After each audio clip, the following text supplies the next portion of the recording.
I am comfy. I'm I'm a little bit too okay, so I was cold and now I'm really warm. I got a jacket and a blanket like to put over my legs to get extra warm. But now I'm Oh, really? worried yeah, now I'm worried that I'm gonna get sleepy from the opposite.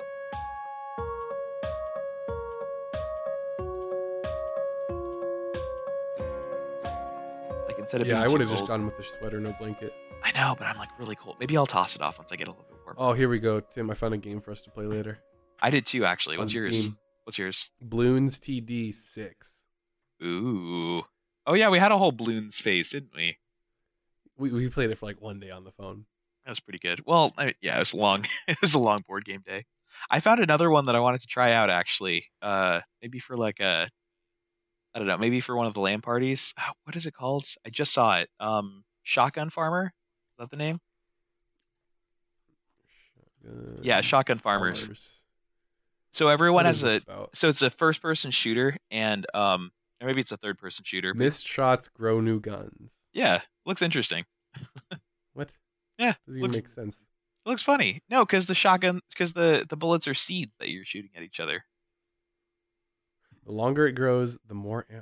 Oh, interesting. Yeah, it's like a fun little, I don't know. Wait. Okay, that's an interesting concept. Yeah, it looks fun.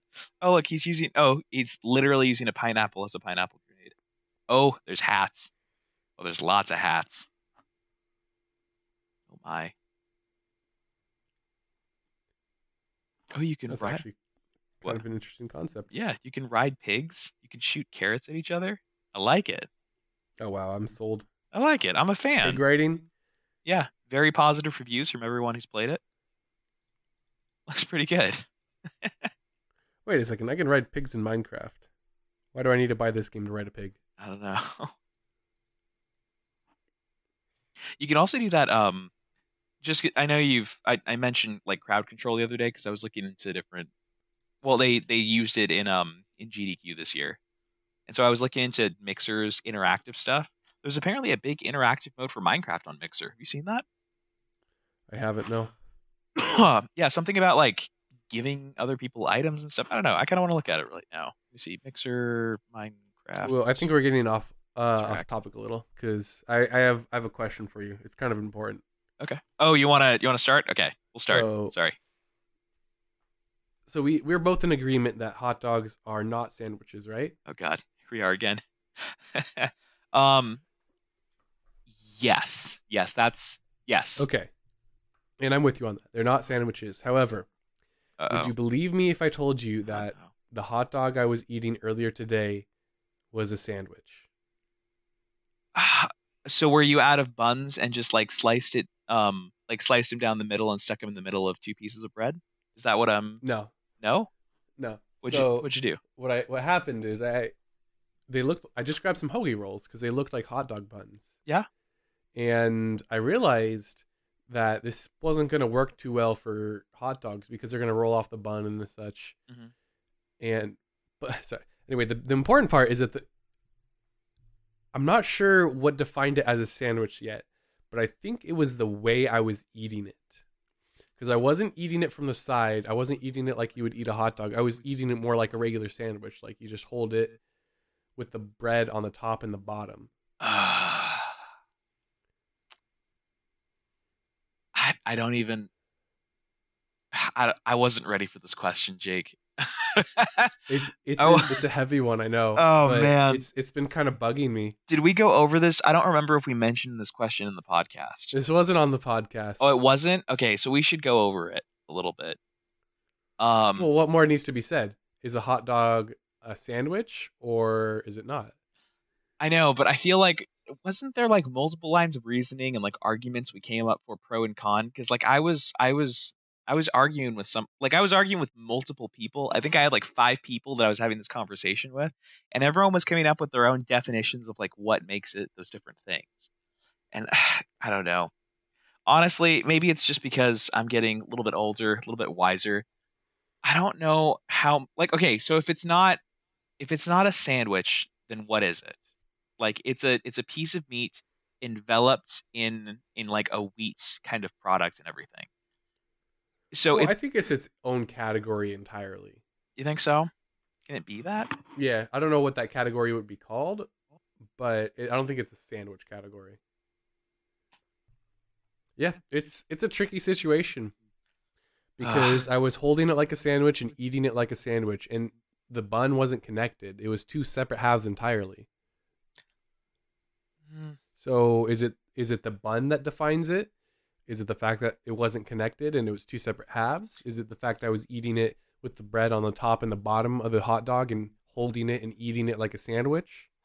I really Or I really hate myself for wanting to agree with you because I understand your reasoning. I understand like because I think the whole argument for whether or not it's a sandwich kind of stems off the fact that the bun is like one piece of bread.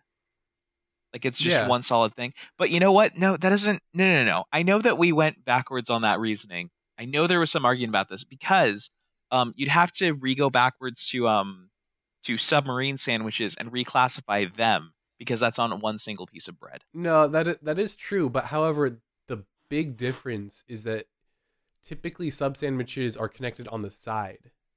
Hot dogs are always connected on the bottom. So I think Mm, the important factor here is the orientation of the bread. but I don't know. That seems like you can poke way too many holes in it way too quickly. Have you Like ever eaten a hot dog with its bun sideways? no, No, no, but you haven't. I have eaten a sub sandwich rotated 90 degrees because like stuff was falling out of it. Like that one seems too easy to poke holes into. Yeah, but the sub wasn't like made with made it at that. I don't know. It's just It's frustrating, right? it's so tricky. But It's mind I bending. honestly think I had a hot dog sandwich earlier today, and Man. I'm not okay with it. I feel like I don't know. I remember going through it and reading about like different states that have classified it in different ways legally. Um, hot dog sandwich. I feel like this happened in New York for some reason. Hold on. Weird hot dog refused either that split roll served on it. Also, hence a hot dog. I don't trust you, Merriam-Webster. Screw you and your hot dog as a sandwich definition. What do they Yeah, who know? are they anyway? See, then there's people saying that a hot dog's actually a taco, and I'm not okay with that either. No, no, definitely not. I'm definitely not okay with it being a taco. I remember there was some state that had some like they had to have a big court case about it or something. Like it had to like, there was money involved somewhere. So, okay, the apparently the there I think the American Department of Agriculture set exclaimed that they are a hold on one sec. Well, remember Agriculture. when we were looking it up? Pretty much everything defined it as a sandwich. No, well, see, that's where it gets interesting. Hold on one sec. I want to find this again. There's cooked sausage, hot dogs, and food safety. Kosher something. Okay. I'm pretty sure I'm trying to figure out exactly how like the Department of Agriculture piece of it, but it seems like there's two camps. Merriam-Webster and the U.S. Department of Agriculture are on one side of this, exclaiming that hot dogs are sandwiches. That's how they classify it. I don't really trust Merriam-Webster too much on this particular debate because and I found this out and I love this. There is a National Hot Dog and Sausage Council, which is an organization set up for it's a trade association built in 1994 by the American Meat Institute in order to actually promote hot dogs. And they say that hot dogs are not a sandwich. And they seem like experts, headquartered in Yeah, I Washington, would D.C. definitely trust them more. Yeah, Like absolutely. they're only there for hot They dogs. also have a great sense of humor. Their website is hotdog.org, hot-dog.org. Fill up on Bologna facts. You'll relish the variety of information of these all-American foods. It's Okay, just yeah, these guys know what they're talking about. they know They it. are the Yeah, definitive source. exactly. There's no other way to put it. 89% of Americans love sausage. Yeah, it's just fantastic. Like I'm really happy these people exist to finally be on my But side about I this whole think I thing. gotta write to them and ask them though, is what I ate a hot dog or a sandwich? Hold on, I'll find a number for you, or not a number, but a oh, there's a quiz. Oh, we should take the quiz on the podcast, Jake. Quiz for what? Okay, hold on. Who, when transitioning from the silent screen, uttered hot dogs as his or her first ever words on screen? Charlie Chaplin, Greta Garbo, Groucho Marx, or Mickey Mouse? What do you think? Greccio, the Greccio guy, Groucho Marx? Groucho Marx. Yeah. Okay, let's see here. Oh, it was Mickey Mouse. Mickey What? Mouse's first ever words on screen were hot dog. Or hot dogs. The first words Mickey What? Mouse ever uttered in a cartoon were hot dogs. In The Carnival Kid, made in 1929, the cartoon was featured in the cartoons he was featured in were silent ones up until that point. See, Okay, these are the kind of hot dog facts we need to know. all right. Question two. There's 20 questions. We won't get through all of them. I'm thinking maybe five. Yeah, All that's right. good. What is the average weight, fully loaded, of a baseball park hot dog vendor's bin? So the bin itself and everything. An 25. average weight? Okay. What is the average weight fully loaded of a baseball park hot dog bin? So the bin that they carry on all the hot dogs in, Yeah. with all the hot dogs in it. So 25 pounds, 10 pounds, 40 pounds, or 100 pounds. What were the first two? 25, 10, 40, 100. So 10, 25, 40, 100. Okay. Yeah. I'm going to go with, It's got to be 25 or 40, it's right? got to be 25. All right. Let's try 25. Here we go. Ah, 40 pounds. Oh, wow. I was Yeah. between those two, but I'm like, there's no way it's actually that heavy. A fully loaded bin weighs approximately 40 pounds, and vendors typically walk 4 to 5 miles per game up and down steps. They move fast and they work on tips and commissions. Oh man, this is amazing. Okay, two more. All right, question number 3. Or three more, I guess. Which of these four artists does not have a song titled Hot Dog? So which one does not? Okay. Okay, Perry Como. It's okay, you'll know the rest of these. Three Dog Night, Led Zeppelin, or Elvis Presley. So what it's saying is that three of these artists do have a song titled Hot Dog, but one of them doesn't. I know, that's the incredible that's the incredible part. So Perry that means like at least Led Zeppelin or Elvis Presley has a song named Hot Dog. Okay, so Elvis Presley seems like he's got to have a song named Hot Dog. Like, I could believe that. yeah. Led Zeppelin, not so much. Yeah, I'm thinking Led Zeppelin. You comfortable with Led Zeppelin? Yeah, I'm gonna go okay with that. I'm gonna go Led Zeppelin. Oh, it was Three Dog Night. Led Zeppelin does have a Oh, song called Hot that Dog. was a trick question because it has dog in the name.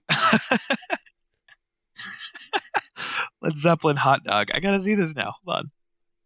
Oh my gosh. Oh yeah, wait. 1993 Yeah. remastered. Now my baby's gone. I don't know what to do. She took my love and walked right out the door. Where's the part about hot dogs in the song? All right. I don't see the word Hot hot. dog, Elvis. I don't see in Led Zeppelin's song Hot Dog the word hot dog. Is it named Hot Dog though? Uh, yeah. Oh well, I have good news for you. What? Elvis Presley song. Uh-huh. Hot dog is said at the beginning of just about every single line. That's amazing. You want to read one or two lines? Let's see. Hot dog. You say you're really coming back. Hot dog. I'm waiting at the railway track. Oh, that's Hot amazing. dog. You say you're coming home for good. Hot dog. I'm going to keep knocking on wood. And baby, I can hardly wait. That's amazing. Oh, I'm good. going to meet you at the gate. Hot dog. Good job, Elvis. Yeah, I don't think the word hot dog is in this Led Zeppelin song at all. That's a little upsetting. It's the name of the song, but I don't know. Okay, sorry. We got two more questions. Here we go. Yes. Okay. According to hold on. Okay, the NHDC thing that I was talking about is the National Hot Dog and Sausage Council. It goes back to that.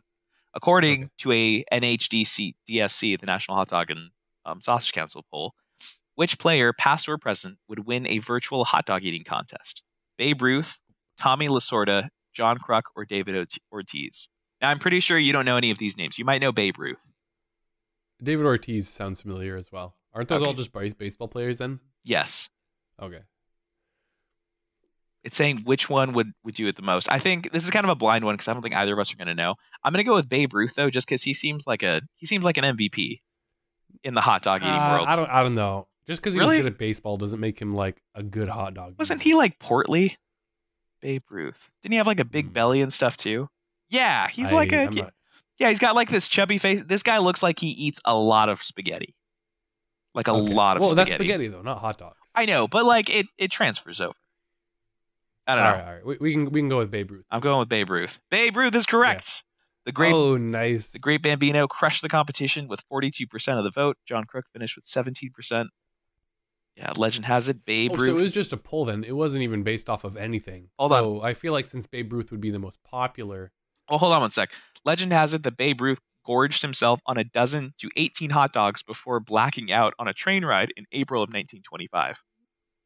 Fascinating. What was in those hot dogs? Seriously. There was one, there's another baseball player. I love baseball players for this reason. They're just known for setting all these records. There's one baseball player who was said to have had, I think, like 100 beers on a plane ride once. Oh my How gosh. many was it? Hold on, I want to find this story. It's a really interesting story. One sec. Let me see. Plane ride, 100 beers, baseball player. I have a hard time believing that one. Wade Boggs became a legend for allegedly drinking more than 100 beers in a day. See, that's fascinating. I know that he was just interviewed a little while ago because there was an entire It's Always Sunny in Philadelphia episode based on the characters trying to beat the Wade Boggs record of 100 beers on a plane ride. And they actually interviewed Wade Boggs like trying to figure out like how to do this thing. And he said it was even more. I don't know where the number is right now. I'm not going to find it. Anyways, Wade Boggs. I feel like at that point it's just like an urban legend or something, and it's definitely played up. Well, I think the amazing part though, because I know it was at least like 60. He had like a game that day. Like he had to get off the plane and go play. Gosh. I don't like this question. I don't know this at all. In a popular TV series, who offered Mrs. Rhode Island a hot dog during a Yankee game? The Joey Tribbiani Friends, Homer Simpson and The Simpsons, Seinfeld, Jerry Seinfeld, Norm Norm Peterson from Actually, let me read this again. I didn't realize they had those big hitters. In a popular TV series, who offered Miss Rhode Island a hot dog during a Yankee game? Let's just go with the three because I think it's one of these. Homer Okay. Simpson, Jerry Seinfeld, or Norm Peterson from Cheers. I feel like giving Miss Rhode Island a hot dog during a Yankee game. Well, let's see. No, Yankees I'm didn't. gonna go with Simpsons. I think so too. Didn't Seinfeld take place in San Francisco? I could be wrong about that. Where did I'm Sein? not I'm not sure, but that sounds like kind of a weird situation that the Simpsons would like be able to do since they're a cartoon. Oh, never mind. Seinfeld was in New York. All right, Homer Simpson. Jack. Oh no, Seinfeld Wow. during a Okay, we Chaperone were episode. Yeah, that's that would have amazing. been my second pick, but Oh I yeah, just didn't think it would be it. that first question. My goodness, Mickey Mouse. I had no idea. That's incredible. Ah, so how have you been, Jake? How's Blender going? You've been doing a lot of Blender lately. Yeah, smoothies are pretty good. Blenders are, yeah, they're wonderful. Not even Very just healthy smoothies. Like too. you can use blenders to make soups. Like there's a lot of stuff you can do with them. Oh yeah. Now, you've been playing a lot around with a program called Blender, which I assume is just like it's like an open source rendering program, right? I like 3D modeling more Gotcha. so. And this is mostly for your 3D printing, right? That's kind of where this tangent's going to go eventually. I mean that's where it stems from because I would sometimes want to like alter 3D models. So I just kind of learned it through that. Hmm. And so I became familiar enough with the base like hotkeys and the base just how it works that I was able to just all of a sudden one day be like, "Huh, I'm going to try to like actually make a scene and do camera and lighting and all that and actually make a render." Yeah. And I realized, "Oh, this actually isn't that hard." Yeah, you sent me over a So, picture of one of the things you're looking at. I know you're upset about, or not upset, but you were hesitant at me trying to describe it because you didn't think I could do it. Do you think I did a pretty good job? Can I read the description I gave? oh, well, okay, so let's back up from that first. So, Okay. because I originally started with a tutorial on like the 80s vaporwave aesthetic Okay. where everything's outlined in glowing neon blue and pink. Yeah. So I started with that and I sent you over that little thing. And that was easy because there was no need for like textures. Nothing was realistic looking. Yeah. And that went pretty well. That was fun. I learned some stuff from that. And then I was watching tutorials on YouTube and I found one tutorial for making buildings and texturing them and such. And I liked the kind of the dark street aesthetic it had, Mhm. like the yellow sodium vapor lamps that had the yellow light. And so I was like, okay, I'm gonna try to do something like that. So that's where this one comes from. This was my second big project. So I'll let you try and describe it. Oh, okay. from the script. All right. Let me see. The script I wrote was to make you happy to see if it passed your test. Jacob is working on rendering what looks like a dark street between two sets of buildings, with an adobe texture on the walls and iron bars on the window. It is a dark alley vibe with light sources that are made to only partially illuminate the walls. Okay. I The think part it's that surprised me is the fact that you said Adobe though, because it really is more concrete. it's I like a yeah, it's well, okay, so I when you see a lot of Adobe house, like I used to live in Arizona, so there's a lot of Adobe houses out there. They have that kind of it looks like you took like a really big texturing tool for putting stuff on walls and like just scraped it down into half circles. And that's kind of the feeling that the walls give. I understand into concrete half though. circles. Yeah, it's like let me find a picture of it. Oh, Um you just mean how it has like that rough texture and how yeah, there's like little shadows all over. yes, exactly. That's kind of what it Okay. reminded me of. Yeah, but yeah, you're right. It's more of a it's almost metallic-ish kind of. Nah, I guess not. Maybe it is more It was meant to concrete. be concrete, but yeah. So Okay. that's like one of the things that I was learning throughout the project is Mhm. how to do texturing and all that, and how to do materials. So I guess that would actually be materials more than texture. Yeah. And so I learned a lot from that. But as you can see, like one of the buildings isn't even have any texture, so it's just gray. I didn't put like any grass in the dirt in the front. I wanted to do some of the windows to have light coming through them, but I never got around to that. Hmm. I tried it on one of them, but it didn't really work. It just looked bad, and so Well, cool. I heard that one of the best ways to like get I shouldn't say get better at something, but yeah, I'd say get better at something is to just give yourself deadlines for your own projects. Yeah. So I think it was last Friday. I said I'm just not going to work on it anymore, Ah. and so I never finished it. But it would have just mostly been more of the same thing, and so I don't think I would have learned too much more from it. It would have just been a little more tedious, and I'm fine with the way it turned out. I think I could have done more to it, Mhm. but I think it did a good job, and I think it even with the building not being textured, it still gives the right energy, the right feeling or the motion that I was thinking of.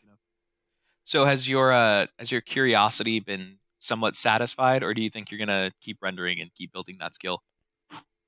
So I'll definitely probably keep doing at it or working at it because I do want to go back to the vaporwave aesthetic, Okay. because that's just super easy, and I feel like it'd be fun to make a bunch of stuff for that and just I don't know post it to Reddit or something. Yeah. Because the fact that I can make it now is great because I know before I found out about this, I was always wishing I could do this kind of stuff. So Hmm. I'm sure there's other people out there who are kind of like that. Absolutely. I would love to work on like a point click adventure with you or something. I think that'd be pretty fun. Like if you wanted to like work with interior and exterior spaces in like a I don't know, in like a vaporwave kind of thing. We can talk about it later. It'd be kind of fun. That'd be kind of interesting. Yeah, because But it wouldn't be like too far or too many more skills from what you're doing here. We'd have to yeah, build and up. the nice thing is that vaporwave is it's like as opposed to the quote unquote photorealism I was trying here, Hmm. it just doesn't take nearly as much effort. You don't have to put as many details in, Hmm. and so it's actually way quicker. Yeah. But so yeah, I am moving on to other stuff. I was messing around with smoke simulation a little. That's pretty hard to get right, Hmm. and I don't think it's really Blender's forte either. Because I had a couple ideas that would use like smoke or mist, but I think something like that would actually fit better using Photoshop or like some 2D compositor like After Effects, Okay, cool. as opposed to just doing it straight in Blender. But one thing that I just started working on today is the Mirror's Edge. What's the word? Theme, I guess. Style. Style is a better word. Like the Um, red and white. Are you talking about the color aesthetic or the I mean the aesthetic of the city, like gotcha? how it has the clean, very not commercial. What's the word? Like industrial. Hmm. Very just a very clean buildings and um yeah, everything's just clean. It's a very interesting style that I Yeah, like, yeah. I and it never. should be interesting to replicate, or sorry, not interesting, easy to replicate because it's simple. It's simple and clean, and So I'm gonna try and work on that. I I took a never bunch of screenshots from the game to use as like inspiration and reference. nice. I never thought about that the cityscape too much in that game, but it is kind of interesting, isn't it? It's got almost this isn't gonna make any sense, but there's a part in Dark Souls where you go to a large like medieval city that's like it's ridiculously huge and like over the top and everything, but it's got those same kind of clean lines. I never thought or I never realized that Mirror's Edge has the exact same thing in like a in a really modern way. It's interesting. Yeah, it's honestly, I feel like Mirror's Edge is one of my favorite looking games, just because it's has a very cohesive theme, Hmm. and even if it's an old game now at this point, and it doesn't, the graphics aren't like incredible by today's standards, it just works so well with what it's got. Hey man, you throw ray tracing on it, boom, it's back up to Well, that's the modern thing though, is standards. you don't even need ray tracing because the lighting in every level is static. The sun doesn't move; it's not dynamic.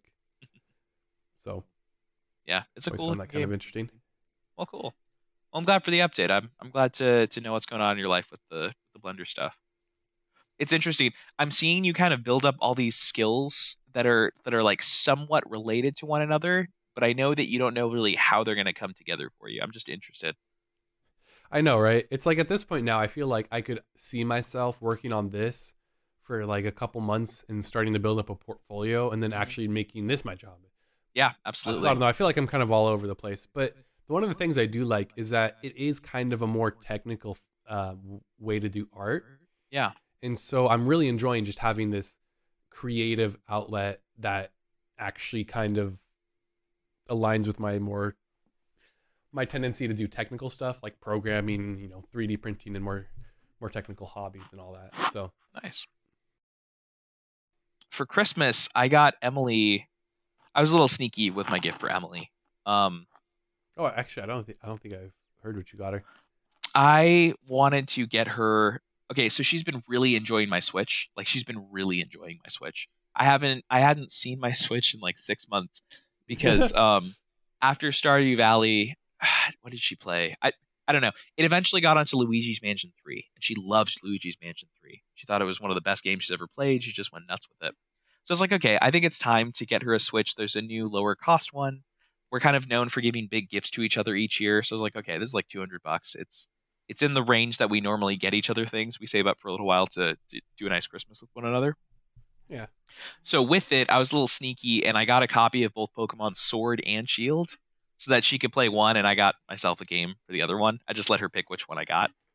Um but it's Very clever. oh yeah, thank you very much. I thought I was very sneaky with it. I also got her Bee Simulator, which she thought was amazing. Bee Simulator. Oh yeah. There's Oh, apparently a whole like plot. It's not like a physics bait. Well, I mean there is physics, but it's not like a physics game. There's a plot where like you're a bee and like a wasp I think has gotten into your nest and it's oh forcing you no. into slavery. I don't know. There's some interesting. It's a funny little That's plot. quite odd. Yeah. Anyways, so we were looking at Pokemon Sword and Shield reviews before we played it and everything from US audiences has been really negative. And I felt bad because I was trying to get her hyped for the game before she opened her present. I was like, "Hey, look at this! There's a new Pokemon game. Like, what's going on with it?" Um, Yeah. but yeah, it was like really, really negative. But I thought it was interesting because it's really positive from the Japanese. Like, Japanese players have actually loved this game. It's just been American ones that had a problem. So I stuck it on the list because I don't know. It was really interesting to look at. Can you hear me okay, by the way? My Yeah, I Discord. can. Okay, my Discord's flipping up and down with my connectivity. Um, I thought it was Yeah, loud and interesting. clear. Yeah, I thought it was interesting because of this difference between American and Japanese audiences I was seeing. So I was looking into the critiques of the game, and one of the main critiques is that, well, there's a couple. The big one that I noticed was that the models that they used for all of the Pokemon are the exact same models and animations that were used in the 3DS version. They've just kind of been they're just in higher detail. Like it's literally like they ported most of them over. And the other critique is that, well, like there's other small things. They didn't bring in every Pokemon. They're saving some for DLC, which people weren't happy about and stuff. But I thought the big one was those characters like in the animations being brought over. A lot of American audiences were hoping for like, a new because it's the very first Pokemon that's on like a home console. They were hoping for like the new like super amazing looking graphics with like the best looking Pokemon they've ever seen and all these amazing But it animations. it sounds like it's just more of the same thing. Exactly. Um, so I thought it was funny because I was thinking about a lot of Japanese games, like all the JRPGs, and you can probably like when I say the word JRPG, whatever you're picturing, like that's probably like every JRPG that's ever been made. Do you kind of, you know what I mean? Yeah, I do. So yeah, I thought it was interesting because I was looking at them like maybe what Japanese audiences like is not so much like innovation and trying to push these things to new heights like by adding all these new graphics and stuff, but maybe they just like to like perfect and hone what they already have. Maybe they like working with it. Like we've all heard of like Japanese sword making techniques off of YouTube and Japanese wood carving techniques, and how like the people who do it have incredibly specific and precise movements that they've honed over like generations in order to get like amazing. But they always work with the same tools. They don't want to work with new tools. They want to use their like old fashioned tools that everyone's used for generations because that's where all the skills have laid. So I just thought it was an interesting parallel between Japanese and American cultures just to see those reviews. I don't know. That's all I kind of wanted to say on it. It was interesting. Yeah, I honestly don't really have much to say on that. Uh, Sorry. so Sorry about no, that. that is an interesting point to bring up. Yeah, it was cool. I'll have to keep an eye out for something for Well, I'm really not curious. confirmations of that, but just like if that actually is true or not. Yeah, I mean, it is interesting, right? Like as much as graphics go up, like every JRPG they look the same. Like and they seem to take pride in looking the same. Like it's not like they couldn't do more. Like they definitely could. Like, there's more stuff they could do with it. I don't know. It's just interesting. I'm gonna keep my eye out for it too. Oh, sorry about that. That was a little bit wordy. What do you want to talk about now? Well, What's up? I think we can talk about The Witcher shortly Oh, of course. because I think we've already talked about it quite a bit off the podcast. So I don't know if we have too much to say on the podcast, but You're talking about The Witcher um, 3 Wild Hunt, right? no, I'm talking about The Witcher One, Oh, right, right, right. released in what was it, 2009? Oh, okay, okay, okay. Yeah, yeah. Gotta do that. Yeah, Definitely not the TV show that just came out. good game. Although they opened with the exact same thing happening. Well, I mean, I think it's episode 2 in the TV show. It was interesting. I told you my little sister's getting really into watching it. So she was asking me questions through the whole thing. Like, did this really happen? Is this in the books? And they got up to the part where they were fighting that first Striga, and I was like, actually, I think that's like chapter 1 or chapter 2 in the books as well. Like it's really they did a good job with that. It seems like they're really trying to stay true to the book material. Yeah, I really gotta reread the books just to find out what order the books go into. Yeah. Um Just because there's so much that I recognize and I remember reading, but I can't quite piece it all together, like how the books presented it. yeah, I'm excited to get through the whole thing. I just started another book which I need to get through first. Well, actually I can probably read them in parallel because the one book I'm only reading on weekends. I just started Watership Down, which is like a really famous book from Britain. And it's all about rabbits, so I'm reading it to Emily. But I probably get it's really good so far actually. It's a very very good book. Like, okay, wait. I'm three When you chap say all about rabbits, do you mean in a technical like biology way, or is it a story, So or what? every character in this story, in this epic, is a rabbit. All of them are either based on World War II officers that served in Britain, or they're based on like, Greek tragedy characters. The whole book is about like one of the characters is based off of like the fates in Greece who could like predict the future and stuff, and he starts getting these horrible trembling feelings that everyone's gonna die and their whole home is gonna be ravaged and ransacked and stuff. And then like the camera of the book kind of zooms out and you see a sign up saying that a bank just bought the land that this rabbit is living on and they're about to rip up everything to build new homes on it. So it's this really cute little story of like this exodus of the rabbits and them having to like travel to a new land. It's a really cute story. That's weird. Yeah, the guy who wrote it too, like he went really into it. He had to develop new words. So there's a rabbit language in the book, and there's like specific rabbit words because he was like, I wanted a word for like describing the action of rising out of a burrow and looking up and putting your nose in the air really quick and then going back down into the grass. And he's like, I wanted just a verb for it. So he started, I don't know. I'm getting way off topic from Witcher, but it's a good book. That sounds. Sorry. I like that. I Yeah, like the concept. it's really cute. I'll have to tell you more about it when I get farther. I'm like 3 chapters in right now. What are we talking about? Witcher TV show? Oh yeah, Yeah, I want to thought read the about books that. too. I've got 2 books on my Kindle, and they're waiting for me. I'm like 2 chapters in or something with the first one in So, are you gonna Last read? So, Wish. I'm doing the there's prequels two first. books. Yeah, there's the two books that are the collection of short stories, Yeah. and then the main plot series. I was looking it up beforehand, and it seems like the community is in agreement that you should read the prequels first, even though they were written later, just because they give a really good job of like setting up the worlds, and they are Yeah, prequels. They set up nicely, yeah, apparently. yeah. They take place before the main storyline, so they set up a lot of stuff. Like I believe it has the Butcher Blaviken story in it, and Hmm. how he meets Yennefer and all that. So important stuff. Yeah, absolutely. So yeah, so I'm there right now. I'm in chapter 2-ish or chapter 3 of Last Wish. I was reading it while I was falling asleep, and the first chapter is really good. The second one drags a little bit, so I kept putting it down. I really need to just sit down and muscle through a couple pages, and then I'll be back on the train. A couple pages. Yeah. Well, I just gotta like how you have to like you gotta get like the engine revved for books. Like you gotta muscle your way through it a little bit, and then it starting to pay off again. I don't know. That's how I feel about books Well, at least. yeah, I kind of know what you mean. Yeah. Sometimes it's like you just have to get into the groove of it, and then sometimes it's just hard to put it down. Yeah, absolutely. And like I need to because I'm starting to just go on message boards and like read about what the story is because I'm like, who is this character? Why do you do that? Like I was telling you the thing that you think is a spoiler, so I won't bring it up again. But I was like, hey, what happened with that Well, one? it's really not actually now that I think about it, but I don't think so either. I think it's an interesting thing. I think I should. I just forgotten. Can I say it because it is in the games? Like I don't. It, Uh, I would say no. yeah, they might be using it as a spoiler in the TV. Like it might be a big reveal later. In the TV show, I think it definitely will be. Okay, I'll stay quiet about it then. It was interesting how they set it up though, because I'm really curious now as to whether or not for that specific thing they hint at it in the show and it just kind of went over my head. I don't know. Anyways, I'll stop talking cryptically. I was going on message boards to kind of find out more information because I was really curious about a few characters and I was like, oh, that's interesting. And I started realizing that I was just reading the story of the books online. I was like, I should really just read the books. Like, Yeah, probably. yeah, I don't want to get in this habit because I've done that before, and it totally ruins the series for me.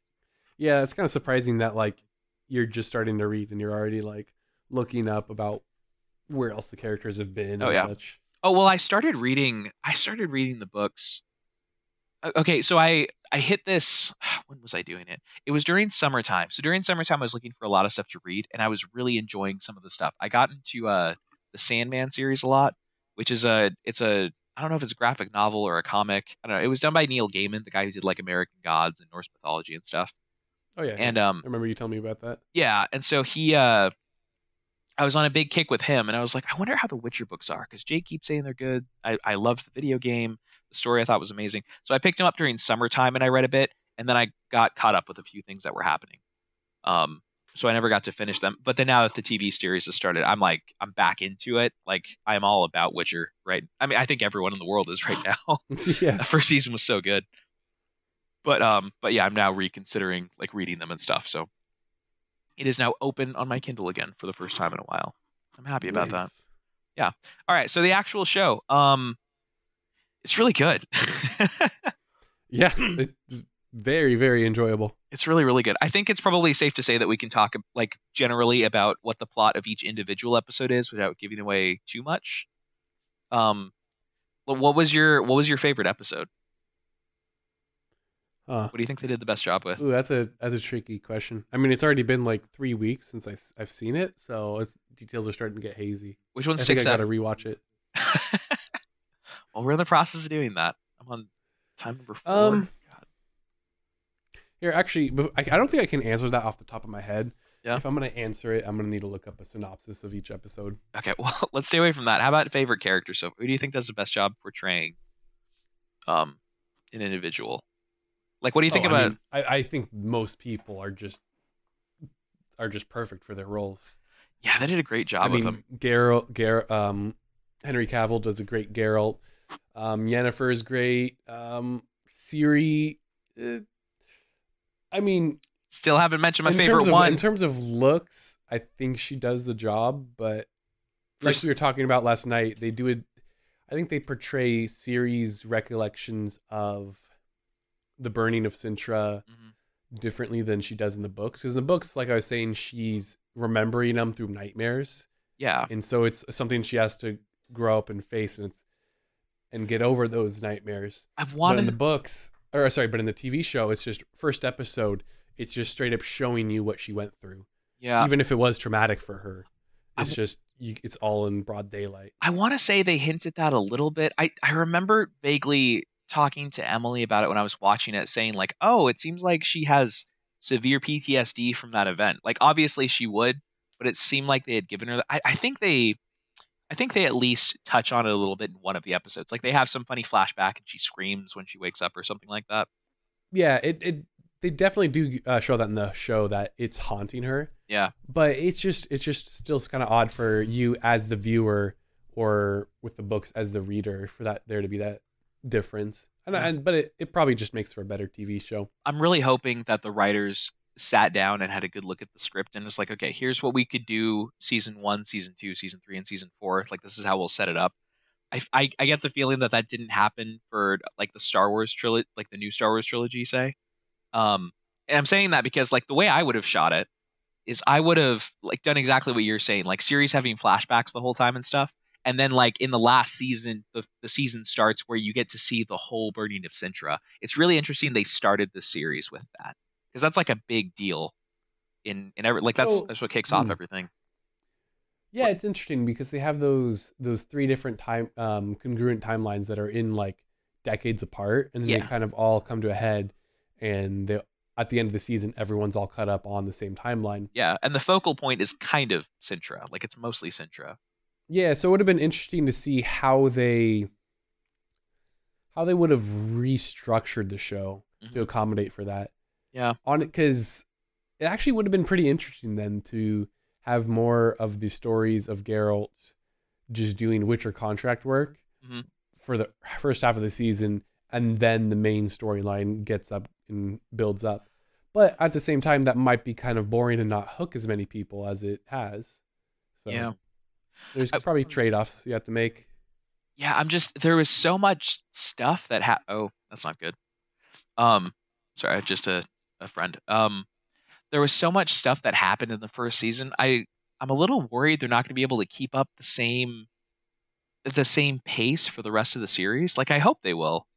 It just they blew through so much material within that first little bit where they could have spent a long time just doing Witcher contracts, but they didn't. Like they spent a long time, going over all of the plot and all of the story. And what they seem to kind of do is have like an A plot of Geralt on his Witcher contract and then a B plot of like the main story thread that you're actually doing.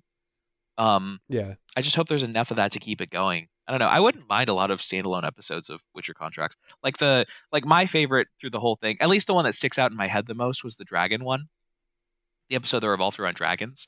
I Yeah. liked it because as far as I remember, it's kind of a standalone thing. There's not too much that happens in it except you learn a little bit more about Yennefer.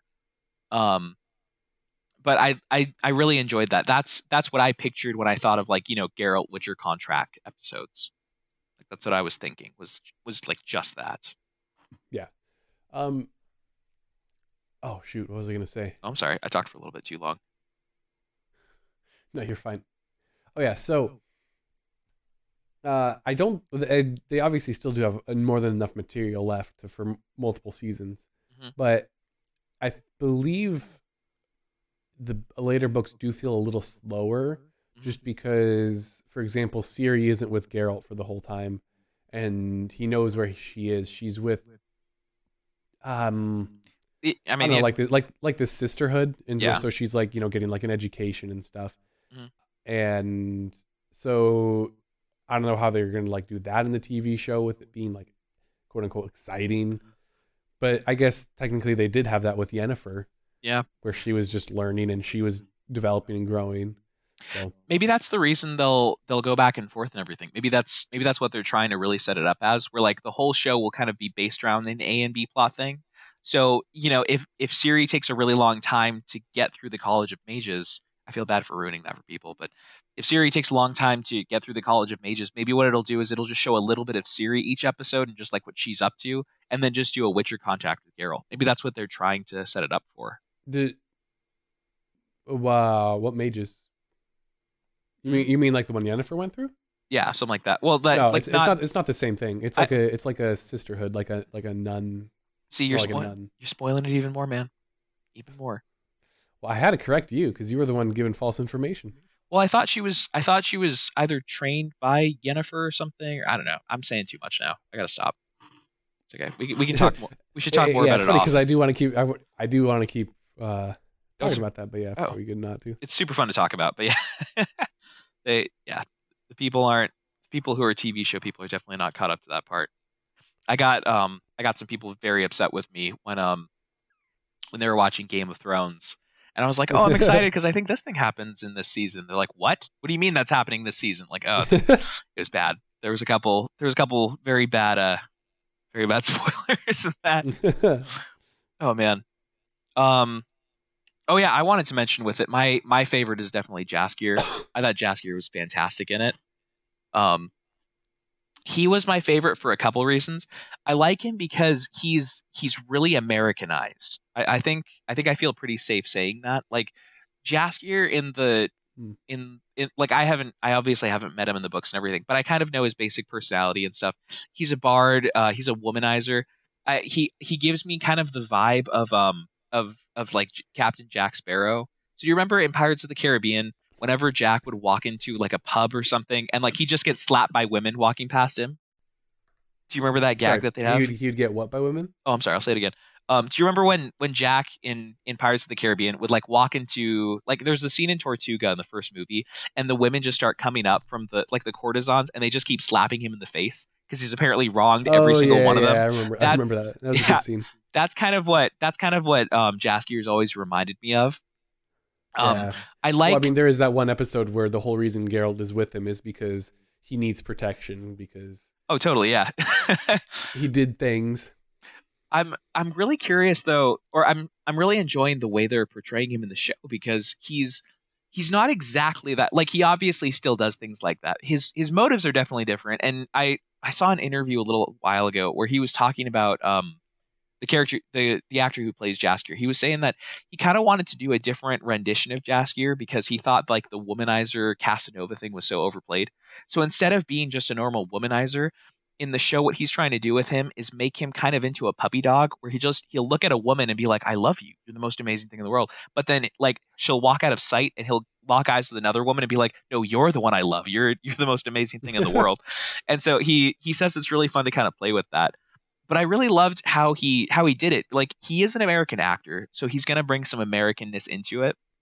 But he reminded me in the show of every theater kid that I've ever known. Every kid, like, do you kind of know what I mean by that? Like, if you've ever met like theater Yeah, kind people, of. he's got that exact vibe, and it's really cool to kind of see that American twist on the bard because that is like the American bard is those theater kids who just they love putting on plays for people, they love acting out and getting people excited and happy. It's just really cool to kind of see that personality stuck on him. So I think he's not necessarily the truest to the books kind of character, but I think he took some liberties and they're paying off really well. Like they're doing a really good job with him so far. I really like that character. Yeah, I can tell. Oh yeah, he's a fun one. I mean, he's really fun to watch on screen too. Him and Geralt have a good they just seem like they're really good friends in real life too. Like they play off of each other Yeah. very, very well. They did a great job with that. Is it like that in the books too?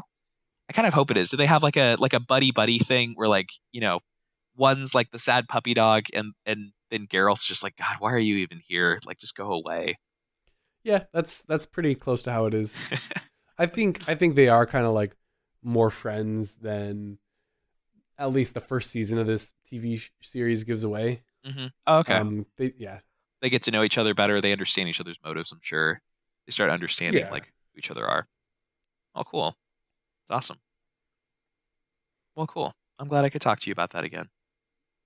It's a great show. Again, the Yeah. funny part is in our little topic channel here. I love how you had actually posted that in December. Oh. I posted it again because I didn't see that. Yeah, I needed to talk about it at some point. That was probably before I had seen it. I honestly don't remember though. I think it came out around right before Christmas Eve, I think. It was the 21st Oh, or the okay. 20th it came out, Oh so yeah. that was before. Yeah, I didn't get a chance to see it at that point, but I just wanted to I figured you saw it first day. I was amazed that it took a little while. I mean, I'm sure you were busy with other stuff. Yeah, I didn't because I already had commitments, I'm sorry. so that was Family. fine. Ah, family always It gets was in the the way. holidays. Everyone's bound to be busy. Mm.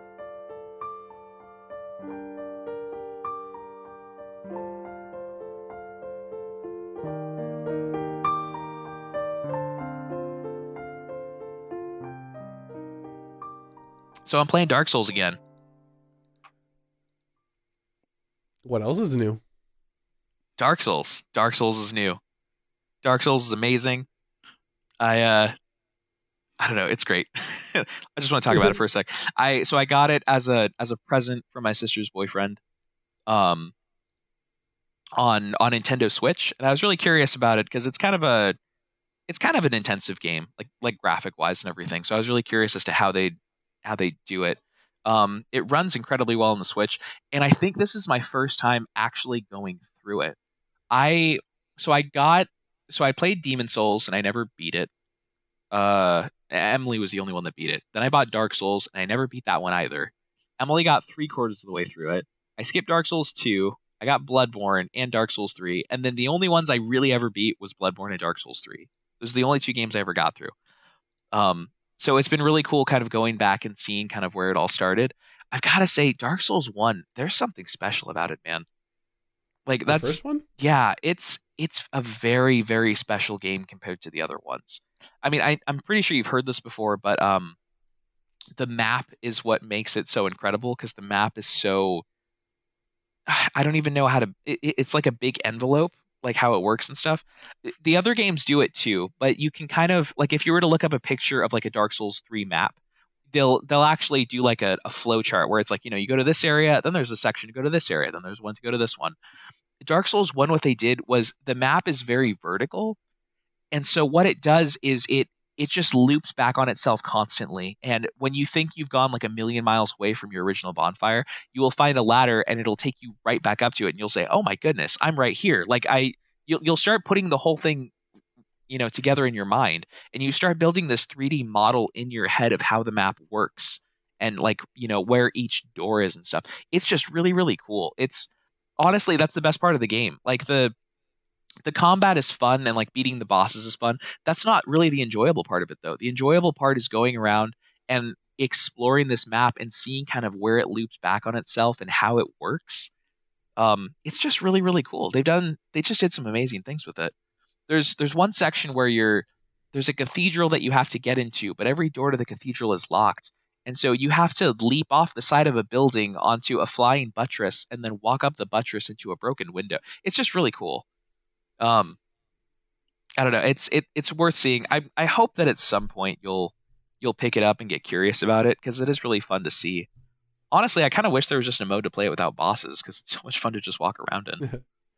Well, Yeah. yeah, but I also feel like it never feels like it's a game that is important enough to me to want to spend the time to get good at. Mm. Yeah, I kind of I want it to be more important than it probably is. I mean, it did start like a new genre, which is kind of cool, but I don't know. It's really Well, incredible. yeah, Like, it is definitely really influential, and there's no shortage of people who play it and enjoy it. So oh, totally. I don't know. I hope.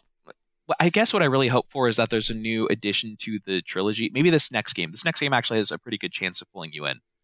Um, I hope wait, what that it new grabs game? you. So it's a new one from from software. There we go. It's made in like the story is being built by George R. R. Martin and Neil Gaiman. They pulled both of them in as like head writers for it. Wait, really? Yeah, like That's quite intriguing. oh yeah, like very much so. And the way that they tell story, I think you'll really like. Do you know how Dark Souls tells story? Have I kind of explained that before? Um, I'll give you the elevator pitch Not for it. not Like I won't. not really so much in text, right? Yeah, well, yeah. So what happens is the story is basically not told at all verbally because like everything that's happened has already happened, and there's no reason for any of the characters to be like, oh, That's right. when I was a child and the fire was burning, Lord Yeah. Elderbond came over, and it's none of Yeah, that. it's all in the world that you're exploring. Yeah, so it's every NPC, like their placement and the emotions that they show with the animations is like very specific. And each item it has a description, and the descriptions are kind of almost meant like memories for your character, because it'll be a description for like in Bloodborne there'll be a, I don't know, like a key or like a doll, and it'll be like, this doll once belonged to someone living in this village. It's so sad that it burned down before this girl ever got to play with it. It'll be like, oh, okay, so the city burned down, and you have to piece together the story very incrementally with these little bits of information. It's a very cool way to do it. So it'll be really fun to see what Neil Gaiman uh, does with it. Yeah, that'll be pretty crazy. I had no idea. So like, when did they announce this? A while ago, actually, I think it was E3 this last year. It's called Elden Ring, the new game. Interesting. Yeah, Yeah, I had no idea. I just knew Sekiro was their previous game, and I'm like, oh, okay. It's out now. I don't know what else they have planned now, though. yeah. The plot for Sekiro is really cool. You might enjoy looking up a lore video of that one of these days. It's got a really fascinating plot. I would have loved if it had become a book. I kind of hope they write one of these days. Yeah, maybe they'll have like comics or something for it. Yeah, that'd be cool. Okay, I've got time for one more topic.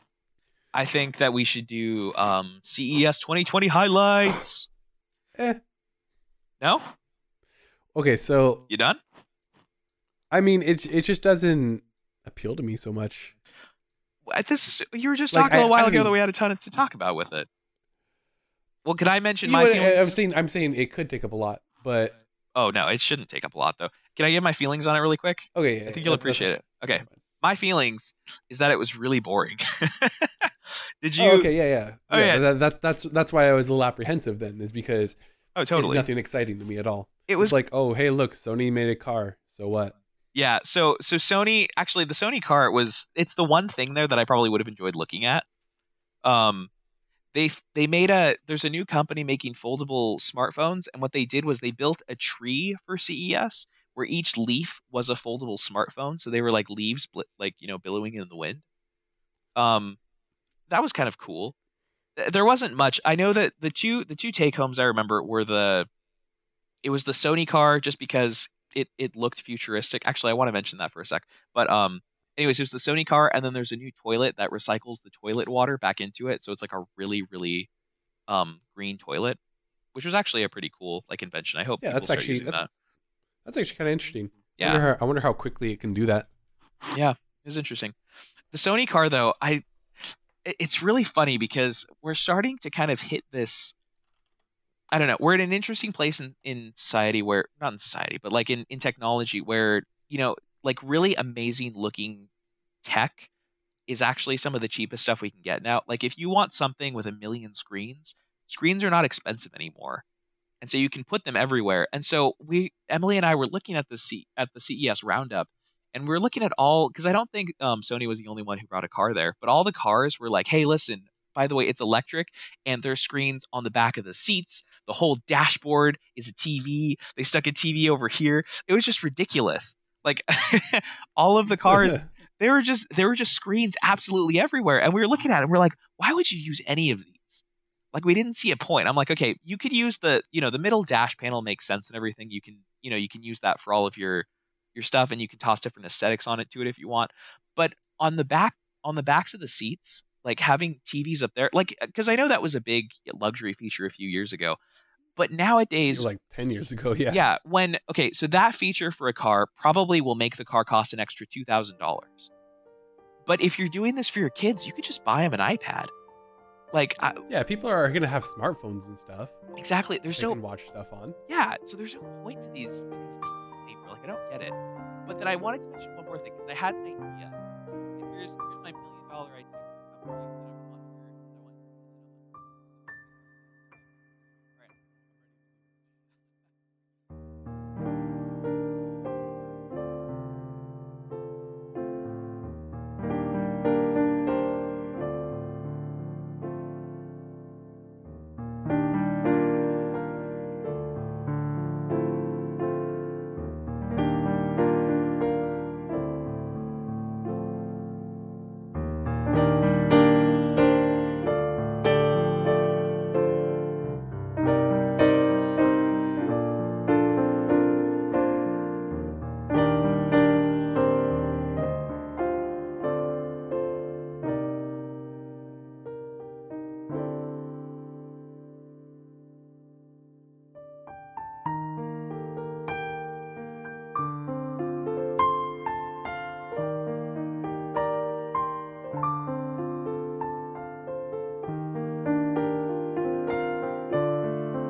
here's my $1 million idea for a company that I want your opinion on, so that we can make Okay. millions on it. Okay. All All right. right. Well, I'm ready to be rich. All right. So I don't like TV or like like video screens everywhere and stuff, but I would like to wallpaper a house with them. Now hear me out on this, okay?